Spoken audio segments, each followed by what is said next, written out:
For me personally, no, in terms of her call for resignation, I think that is the prerogative of our president.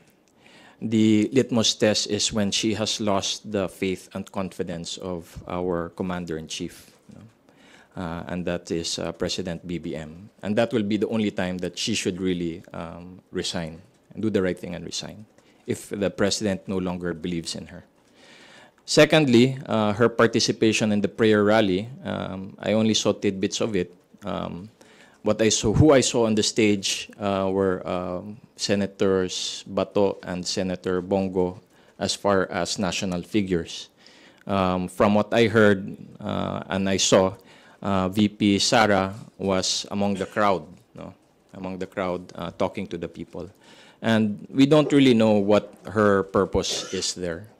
I would want to believe that her purpose is to at least neutralize, the former president na wag naman masyadong masipag yung banat siya kay President Bongbong Marcos, because she is still his cabinet secretary for education. She can still do so much good for our nation. And it really was, a wonderful thing for all of us, the Mindanaoans, I think also the Visayans, and also for the Ilocanos, Northern Luzon, to see the two together, the uni team. That is the greatest, I think the closest in modern history where the Philippine people as a nation were united. So I would not want to give up on that dream na sinasabi ng mga tao na wala na yung uni team. I wouldn't want to give that up on that. I hope that being, his daughter, our former president, President Duterte, will somewhat be, in a way, parang tapered down, or like a dialogue can open, because this doesn't help anybody. This is, and again, this is the holy month of Ramadan. For most of us Muslims, for all of us Muslims, this is a month of peace, a month of prayer.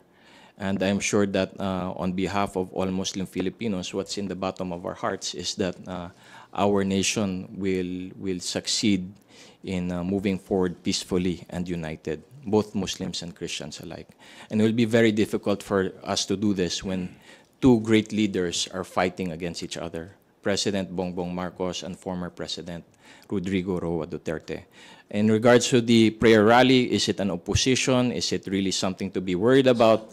Kami naman, we're from Mindanao. So basta lang walang armas, walang crossfire, walang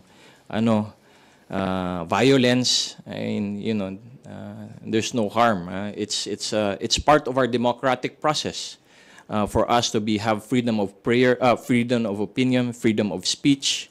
And in the end of the day, I strongly believe that the majority of the Filipino people will rally with our president, President Bongbong Marcos, because he's doing the right thing.